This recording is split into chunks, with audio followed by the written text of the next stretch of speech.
وقالت اور کہا الیہود یہود نے لیست نہیں ہے النصارى نصارہ علی شیء کسی چیز پر، وقالت اور کہا النصارى نصارہ نے لیست نہیں ہے الیہود یہود علی شیء کسی چیز پر، وہم حالانکہ وہ یتلون و تلاوت کرتے ہیں الکتابہ کتاب کی، کذالک اسی طرح قال کہا الذین انہوں نے جو لا یعلمون نہیں علم رکھتے مثل مانت یا مثل قولہم ان کی بات کے، اللہ تو اللہ سبحانہ وتعالی یحکم فیصلہ فرما دے گا بینہم درمیان ان کے یوم دن القیامہ قیامت کے، فیما اس میں جو کانو تھے وہ فیہی جس میں یختلفون وہ اختلاف کرتے۔ روٹس آپ کے سامنے لکھ دیے گئے ہیں، تو اس میں ہارڈلی کوئی ہی ورڈ ہے جو نیا ہے، باقی سب پرانے ہی ہیں۔ اب جو ہمارے سامنے جس بات کو ہم نے دیکھنا ہے کہ آیت کا بیسیکلی کیا ہمیں اس میں بتایا کیا گیا اس آیت میں۔ اس آیت میں جو یہ بات بتائی گئی ہے کہ یہود یا عیسائی کیا کلیم کر رہے ہیں بیسیکلی۔ یہود نے کہا ہے کہ عیسائی کسی چیز پر نہیں، اور عیسائیوں نے کہا ہے کہ یہودی کسی چیز پر نہیں ہے، حالانکہ وہ سب کتاب پڑھتے ہیں۔ یہود اور نصارہ کو اپنی قوم جو ہے حق پر محسوس ہوتی ہے، جبکہ دوسری قومیں ان کو باطل نظر آتی ہیں۔ اب اس پہ روشنی اس آیت میں اس بات پر ڈالی گئی کہ اہل کتاب خود پرستی اور ضد میں اس مقام پر پہنچ گئے ہیں کہ انہیں اپنے سوا کوئی حق پر نظر ہی نہیں آتا۔ انہوں نے ایک دوسرے کو بھی گمراہ اور کافر جو ہے وہ قرار دے دیا ہے۔ اب اسی آیت کو دیکھیں کہ یہود کہتے ہیں کہ عیسائی ٹھیک نہیں ہے، عیسائی کہتے ہیں یہود راہ حق پر نہیں ہے، حالانکہ وہ سب کتاب پڑھتے ہیں۔ ایسی ہی باتیں وہ لوگ بھی کہتے ہیں جو بے علم ہیں، مطلب اس میں پھر بعض مشرکین عرب کے حوالے سے بھی بات آ جاتی ہے کہ پس قیامت کے روز اللہ تعالیٰ خود ہی فیصلہ کرے گا ان لوگوں کے بارے میں جو جس طرح کا بھی جھگڑا فرما رہے ہیں۔ اس کے اگر آپ شان نزول کو دیکھیں تو اس میں حضرت ابن عباس رضی اللہ عنہ سے روایت کی گئی ہے کہ جب نجران کے عیسائیوں کی ایک جماعت محمد مصطفیٰ صلی اللہ علیہ وسلم کے پاس آئی تو یہود کے بڑے بڑے علماء بھی حاضر ہوئے، تو ان میں سے ایک یہودی نے اللہ سبحانہ وتعالیٰ کی مقدس کتاب انجیل کا انکار کیا اور حضرت عیسیٰ علیہ السلام کی شان میں گستاخی کے کلمات کہے، اور عیسائیوں سے صاف صاف کہا جائے کہ تمہارا تو کچھ بھی مذہب نہیں ہے۔ پھر اس پر عیسائیوں میں سے ایک شخص نے تورات کے آسمانی کتاب ہونے کا جو ہے وہ انکار کیا اور حضرت موسیٰ علیہ السلام کی شان میں گستاخی کی اور یہودی مذہب کو لغو اور باطل بتایا۔ اس وقت یہ نازل ہوئی ہے یہ آیت۔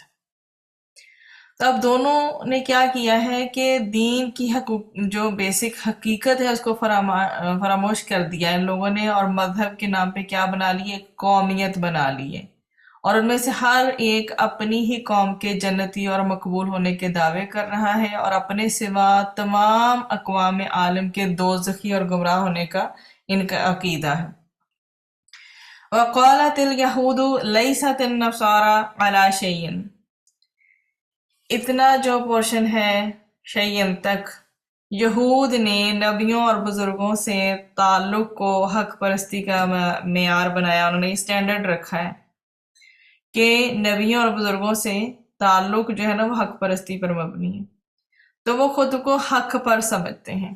اب اگلی بات ہے وَقَالَتِ النَّصَارَى لَيْسَتِ الْيَهُودُ عَلَى شَيْءٍ، عیسائیوں نے اپنے اندر کیا کوالٹی آبزرو کی ہے جی کہ اللہ تعالیٰ نے اپنا اکلوتا بیٹا ان کے پاس بھیجا ہے، یہ وہ اپنے آپ کو اس لیے خاص الخاص اور اسپیشل سمجھ رہے ہیں، اس لیے وہ اپنے آپ کو حق پر سمجھتے ہیں۔ پھر اگلا پورشن دیکھیں وَهُمْ يَتْلُونَ الْكِتَابَ، حالانکہ وہ سب کتاب پڑھتے ہیں، یعنی اللہ تعالیٰ کی کتاب تورات جسے یہودی پڑھتے ہیں اور انجیل جسے عیسائی پڑھتے ہیں۔ تو اس سے مراد یہ ہے کہ اللہ تعالیٰ کی کتاب پڑھنے کے باوجود انہوں نے اپنا عقیدہ درست نہیں کیا اور اپنی زندگی کو درست نہیں کیا۔ سیدنا زید بن ارقم رضی اللہ عنہ سے روایت ہے کہ رسول اکرم صلی اللہ علیہ وآلہ وسلم نے فرمایا، آگاہ رہو، میں تمہارے پاس دو بہت ہی بھاری اور عظیم چیزیں چھوڑے جا رہا ہوں۔ ان میں سے ایک اللہ سبحانہ و تعالیٰ کی کتاب ہے جو اللہ تعالیٰ کی رسی ہے۔ جو اس کی اتباع کرے گا وہ ہدایت پر رہے گا، اور جو اسے چھوڑ دے وہ گمراہ ہو جائے گا۔ اور اسے صحیح مسلم نے روایت کیا ہے، حوالہ نمبر ہے 6228۔ پھر آگے ہم بڑھتے ہیں کذالک قال الذین لا يعلمون مثل قولہم۔ اب اس والے قول سے مراد کون ہے؟ اس سے مراد ہے مشرکین عرب، جن کو اہل کتاب کے مقابلے میں کیا کہا گیا ہے؟ بے علم۔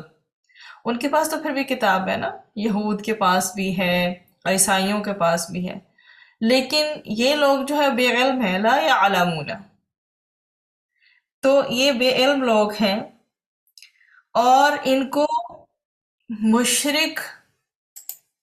مشرک ہونے کے باوجود اہل عرب یہ گمان رکھتے ہیں کہ وہ حق پر ہیں۔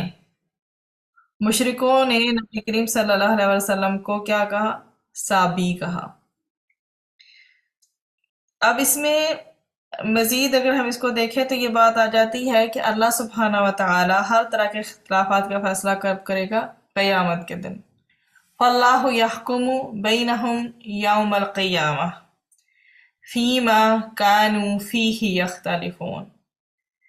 اللہ تعالیٰ اس دن جو ہے نا، روز قیامت، ان سب کے اختلافات جو یہ اٹھائے پھر رہے ہیں ان کا جو ہے وہ پورا کا پورا فیصلہ فرما دیں گے۔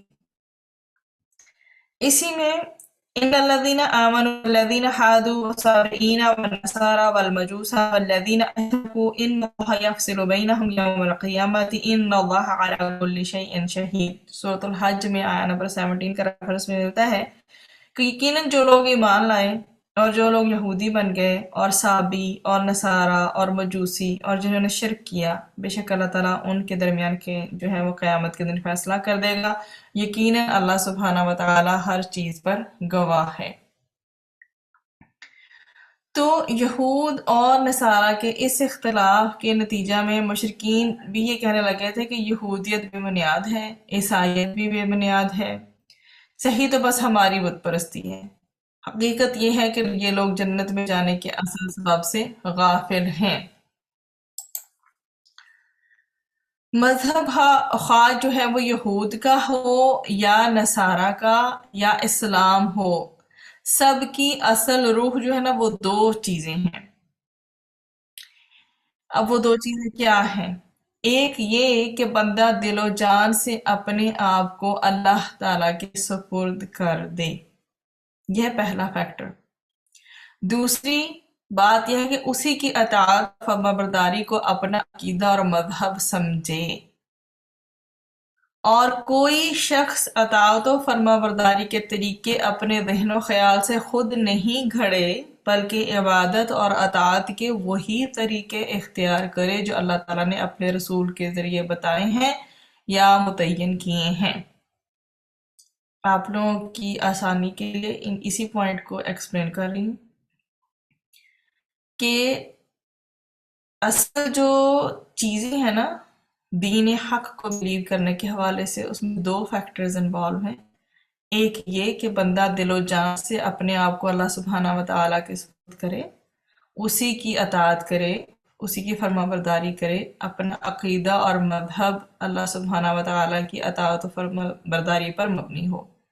اور دوسرا یہ کہ کوئی شخص اطاعت اور فرما برداری اگر کرتا ہے اپنے ذہن اور اپنے خیال سے، اپنے تصورات سے نئے نئے جو چیزیں ہیں ان کو نہ اڈاپٹ کرے، بلکہ عبادت اور اطاعت کے وہی طریقے اختیار کرے جو اللہ تعالیٰ نے اپنے رسول کے ذریعے بتائے ہیں اور متعین کیے ہیں۔ تو نسلی مسلمان ہو یا یہودی ہو یا نصرانی ہو، اللہ تعالیٰ کے ہاں اس کی کوئی قیمت نہیں، اصل چیز ایمان اور عمل صالح ہے۔ تو یہود و نصارہ کے اختلاف جو ہے ان کو بیان کرنے کا مقصد بھی مسلمانوں کو بیسیکلی وارننگ دینا ہے کہ کہیں تم بھی اس غلط فہمی میں مبتلا نہ ہو جانا کہ ہم تو جدی پشتی مسلمان ہیں، ہم زبان سے بھی اپنے آپ کو مسلمان کہتے ہیں، اس لیے جنت اور تمام انعامات کے ہم ہی مستحق ہیں جن کے وعدے اللہ سبحانہ و تعالیٰ نے نبی کریم صلی اللہ علیہ وسلم سے کیے۔